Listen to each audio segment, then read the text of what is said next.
안녕하세요. 로이어랜드의 김지훈 한신 변호사입니다. 오늘은 중대재해법 관련 사건에 대해서 알아보겠습니다. 얼마 전 서울 송파구에서 에어컨을 점검하던 설치 기사분께서 12m 높이에서 추락해서 사망하시는 안타까운 사고가 발생을 했습니다. 이 사고 같은 경우에는 이제 이분이 소속된 사업장이 50인 이상 되는 사업장이었기 때문에 고용노동부에서는 중대재해처벌법 적용 대상이라고 보고 수사에 대해서 좀 검토를 하고 있는 상황이라고 합니다. 요즘 뉴스에 중대재해처벌법 되게 많이 나오고 있는데 사람들이 정확히는 뭔지 모르시는 분들이 많아서 저희가 좀 설명을 드리면요.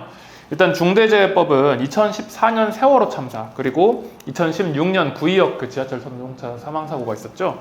이 안타까운 사고들의 이제 이슈가 돼서 발의되고 시행된 법입니다. 중대재해 기업처벌 법안 이게 이제 통과가 됐고요. 2022년 1월 27일부터 시행되고 있죠.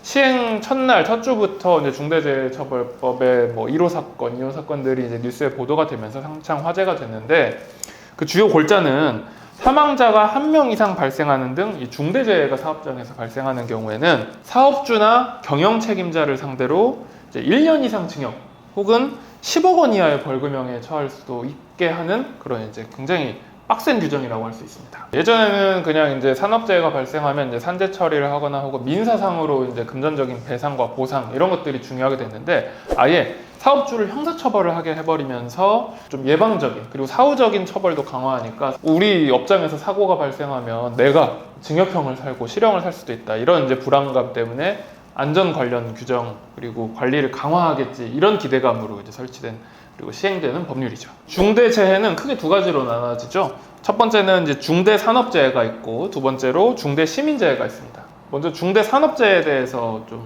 알아볼 텐데요. 중대산업재해는 어떤? 중대산업재해라는 것은 기존에 이제 산업안전보건법에서 정하고 있던 산업재해 중에서 특정한 사건들을 좀 정해서 이것들을 중대재해다, 중대산업재해다 이렇게 이야기를 해놓은 부분인데요. 네, 요건이 어떻게 되죠? 사망자가 1명 이상 발생을 하거나, 그러니까 인사사고가 발생을 하면은 무조건 적용이 되는 상황인 것 같고, 그리고 동일한 사고로 6개월 이상 치료가 필요한 아주 중한 상해를 입은 부상자가 2명 이상 나오는 경우, 또 동일한 유해 요인으로 급성 중독 등 대통령령으로 정하는 직업정 질병자, 그러니까 뭐랄까요, 사업장에서 취급한 어떤 위험한 물건들 때문에 질병을 얻게 된 사람들이 1년 내에 3명 이상 나온다. 이러면은 그 부분에 대해서 적용을 하고 있는 걸로 보입니다. 공장에서 독극물이 중독이 된다든지 아니면 무슨 화학물질 유출로 인해서 중독 증상이 일어나는 이런 것들은 당장 사망한 결과가 나오지 않더라도 기간을 두고 1년 이상 3명 발생하면 이 사업장은 안전 관리에 문제가 있는 거다 이렇게 보는 거죠. 그럼 변호사님, 중대 시민재해는 어떤 건가요?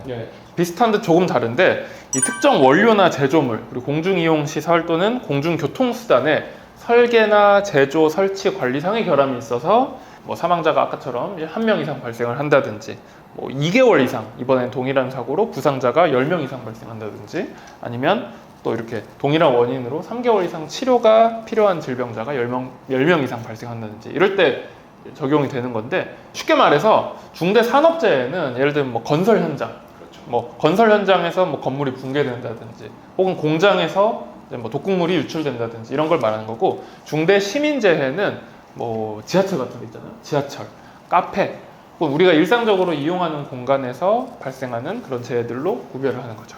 실제로 이 법이 입안이 되는 과정에서 굉장한 논쟁이 있었어요. 국회에서도 그렇고 시민사회에서도 그렇고 이것이 옳으냐 틀리냐 이런 부분에 있어서 굉장히 많은 논쟁들이 있었기 때문에 일단 이 부분을 바로 그냥 모든 사업장에 적용을 하는 게 아니라 요거를 차차 유예적으로 적용을 하는 취지에서 부칙 규정이 들어가 있습니다. 그래서 일단 지금 시행된 상황에서는 50인 이상 사업장에만 적용이 되는 걸로 해놓고 최종적인 목표는 뭐냐?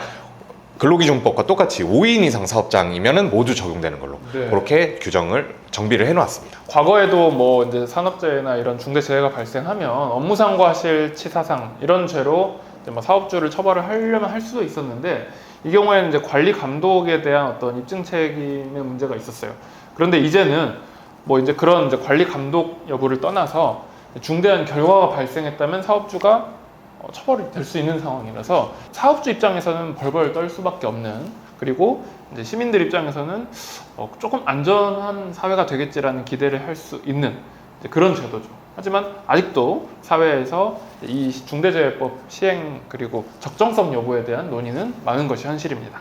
뭐 사실 이 법이 시행되고 나서 이 부분에 있어서 관심이 가니까 이제 여러 가지 사건들이 드러났지만 사실 이 얘기는 실제로 우리가 알지 못했지만 수많은 이런 중대재해처벌법이 적용될 수 있을 만한 사람이 죽는 또는 다치는 맞아요. 이런 사고들이 많았던 이야기가 됩니다. 그래서 이런 부분에 있어서 우리가 이 법이 타당한지 여부는 따로 변론으로 하더라도 우리가 이 안전에 대한 경각심은 좀 일깨워야 되지 않는가 이런 생각을 좀 해보게 되는 그런 법인 것 같습니다. 네, 그렇습니다. 오늘은 중대재해처벌법에 대해서 알아보았습니다. 지금까지 로이어랜드 한신 김지훈 변호사였습니다.